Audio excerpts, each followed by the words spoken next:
Leo. Apa jadi dibahas? Pokoknya saya juga waktu remaja juga saya suka baca, tapi sekarang udah. Sekarang lagi maraknya si peramalnya si Guma itu kan. Jadi seakan-akan apa yang dibicarakannya itu begitu ada peristiwa kayak kita kayak iya ya, benar ya. Iya, nah seperti itu. Apakah kita juga bisa mempercayai? Sebenarnya itu sama dengan kita sudah menguatkan dia. Kalau kita mempelajari dengan proses kita mempelajarinya, dengan kita mengikutinya aja, bukan mempelajari, mengikuti, mendengar, itu kita udah menguatkan dia. Dia nggak semuanya kita. Jangan kita perlu dijelaskan di ayat apa itu. Jangan pernah kau duakan. Allah itu nggak mau diduakan. Jadi kalau kita menduakannya ya siap-siap aja kita mendapatkan kenikmatan yang dia beri. Itu aja itu. Iya. Bukan kejahatan ya. Saya nggak mau bilang kata kejahatan, kenikmatan. Itu aja. Jadi peramal itu kurang lebih sama dengan dukun. Apa yang dia sampaikan benar bisa benar. Karena setan pun bisa mengetahui, melakukan mukjizat bisa. Oke, lanjut tadi. Sahabat udahlah ya. Sahabat udahlah ya. Yang tadi lah.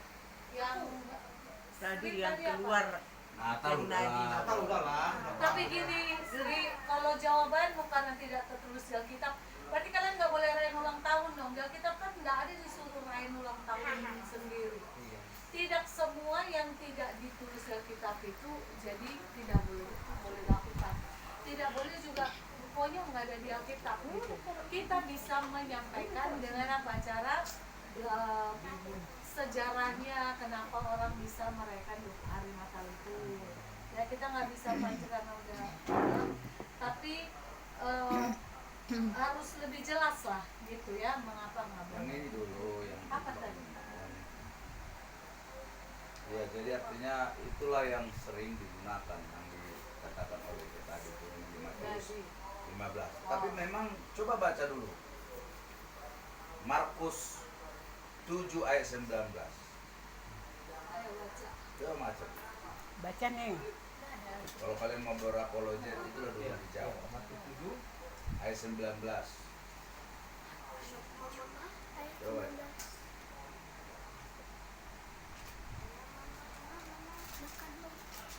Ini perkataan Yesus, coba.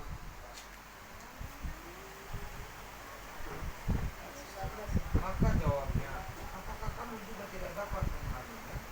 Tidak tahukah kamu bahwa segala sesuatu dari luar yang masuk ke dalam seseorang tidak dapat menajiskannya? Sampai situ doang. Ya, Baca di Alkitab ya. Kalau dulu coba baca Alkitab nih. Iya, Markus 7 ayat 19. Karena bukan masuk ke dalam hati tetapi ke dalam Iya. perutnya lalu dibuang ke jamban. Iya. Dengan demikian ia menyatakan semua makanan halal. Ah itu. Siapa yang berkata itu? Yesus kan? Bukan yang masuk ke mulut, yang apa menajiskan orang karena itu akan dibuang ke jamban. Dengan demikian dia menyatakan bahwa semua makanan halal. Nah, coba. Itu baru berapa jawab lah itu. Iya, jawab. Ya kalau aku melihatnya tidak mungkin Alkitab ini menentang dirinya. Apa yang Itu enggak Alkitab dia kalau begitu, itu hanya pemikiran doang, tidak semua Alkitab dia apa. Nanti kenapa di Alkitab di perjanjian lama inilah makananmu tumbuh-tumbuhan, tapi akhirnya dia apa ini yang boleh kamu makan jadi hak ya. Berarti berubah dong kalau begitu. Nggak mungkin Alkitab mengubah diri, kenapa tadi buah-buahan sekarang jadi bisa makan daging. jadi keserahkan sama Pak Bedeng. Dia dong jawab. Jangan sampai kita terpleset ya. Udah pernah nggak lihat itu ayat itu?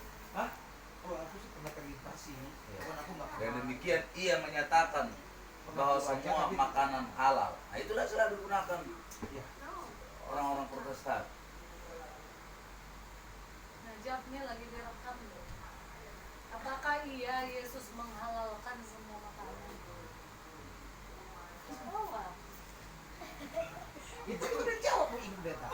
Ada ayatnya di Markus berapa itu? 47 ayat 19. Ya dengan demikian dia menghalalkan semua makanan. Dia menyatakan Bahwa semua makanan halal. Ya. Karena bukan masuk ke dalam hati, tetapi ke dalam perutnya. Berarti kan diolah. Berarti Diolah makanan lalu dibuanglah ke jamban. Dengan demikian ia menyatakan Jadi apa bedanya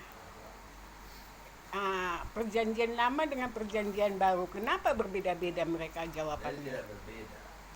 Makanya itulah Alkitab ini pun sudah ada penyesatan. Kalau di dalam bahasa aslinya itu tidak ada kalimat dengan demikian, ia menyatakan semua makanan Allah. Tidak ada. Itu adalah interpretasi daripada penulis penerjemah. Benar juga. Di bahasa aslinya tidak ada. Bahkan coba lihat, Mami, ada enggak? King James Version. Nggak ada. Tidak ada itu Nggak ada. kalimat. Aku pernah itu. Itu. Aku pernah Makanya searching. itulah penyesatan juga Aku terjadi pernah di searching di Alkitab. Google itu. Pernah searching di Google. King of the Version itu aku pernah searching di Google. Berarti makanya orang Islam benar dong kalau Alkitab kalian itu udah Ya ada dimasukkan memang Enggak, kan memang benar kata Pak. penerjemah. Penerjemah bukan disesatkan nih. Bukan salah Alkitab, penerjemah. Memang ada salah terjemahan ada. Salah koma ada. Salah kalimat ada. Tapi manusia. Nah, manusia kan manusia. Tapi artinya kalau ini memang agak berat ini, coba baca King James King Version. James. King of the Version ya. Aku pernah itu. Di Google itu. Because it entered not into his heart but into the belly and got out into the ground, parching or mix. Enggak ada kan? Iya enggak ada. Enggak ada kan? Aku pernah juga baca itu. Dan artinya kalau mau lihat terjemahan yang sesuai dengan bahasa aslinya, Di mana kalau aku namanya di New King. Di King James coba tertulis di mana tadi? Markus 7 bukan New King James Version. Bukan Jadi kalau mau lihat Alkitab yang paling pas dengan bahasa aslinya, King James Version. Iya. Itulah yang paling sama dengan terjemah bahasa aslinya. Jadi makanya di bahasa aslinya kata dengan demikian ia menyatakan semua makanan halal tidak ada dalam bahasa asli Alkitab. Tapi itu ditambahkan oleh penerjemah. Tapi jadi menyesatkan kan? Jadi saya nambah dikit lah. Makanya kita berapologet dengan Muslim. Jadi mereka tuh kalau apologet Muslim yang saya tahu ya Pak, mereka tuh masih mempercayai dengan kitabnya tanah dengan Torah. Taurat itu. Jadi kita hati-hati kalau kita berjumpa dengan Muslim yang dia kitab dengan berapologet Muslim, ya jangan sampai kita salah pengertiannya. Jangan sampai kita salah. Karena mereka mengatakan seperti yang kita tempatkan ini, Alkitab kita ini jangan kita bilang kita ini sesat, tidak. Cuma karena ini sudah diterjemahkan, ya orang penerjemah itu manusia, bisa salah di komanya, bisa salah di kalimat. Jadi supaya saya lanjutkan. Jadi sebenarnya kalau dengan demikian apa sebenarnya arti tadi pernyataan Yesus itu yang mengatakan bahwa bukan yang masuk ke mulut yang menajiskan tapi yang keluar dari mulut. Ya. Maka itulah di Matius 15 yang tadi sudah dibacakan oleh itu. Lalu kan ini sebenarnya kan latar belakangnya oleh karena tradisi orang Yahudi yang membasuh tangan sebelum makan. Ya. Tapi murid-murid itu tidak membasuh tangan. Makanya oleh kata orang Yahudi, kenapa murid-muridmu melanggar ada istilah tidak membasuh tangan sebelum makan? Jadi mereka berpikir orang Yahudi itu kalau tidak membasuh tangan sebelum makan itu najis. Ya tahu? Walaupun kalau orang Yahudi kan makanya pasti yang halal kalau. Nah, tapi najis. Nah, itulah yang dijawab oleh Yesus dan juga dibuat seperti perumpamaan juga. Makanya di dalam ayat 15 lalu Petrus berkata kepada jelaskanlah perumpamaan itu kepada kami. Yesus berkata, kamu pun masih belum dapat memahaminya. Lalu dijawablah ya dalam ayat 18. Ayat 17, tidak tahukah kamu bahwa segala sesuatu yang masuk ke dalam mulut turun ke dalam perut lalu dibuang ke jamban? Ayat 18, tapi apa yang keluar dari mulut berasal dari hati, dan itulah yang menajiskan orang. Karena dari hati timbul segala pikiran jahat, pembunuhan, perzinahan, percabulan, pencurian, sumpah palsu dan ujar. Itulah yang menajiskan orang. Tetapi makan dengan tangan yang tidak berbasuh tidak menajiskan orang. Jadi apa itu tadi yang semua dibaca. Jadi tadi apa katanya yang menajiskan orang itu? Makan dengan Yang keluar dari mulut. yang dari hatinya itulah yang menajiskan orang. Apa yang keluar dari mulut? Pikiran jahat yang timbul dari hati, pembunuhan, perzinahan, percabulan, itu maksudnya yang keluar dari dalam hatinya. Nah, gitu kan? Atau sumpah serapah keluar dari mulutnya kan? Itu yang menajiskan orang. Kalau yang masuk ke dalam hati itu apa ya? Kalau kita sekarang mendengarkan apa kata-kata orang, kalaupun orang bilang contohnya saya, anjing lo, contohnya kan? Iya. Tapi kan belum tentu saya jadi anjing kan? Iya. Itu kan hanya kata-kata dia kan? Iya.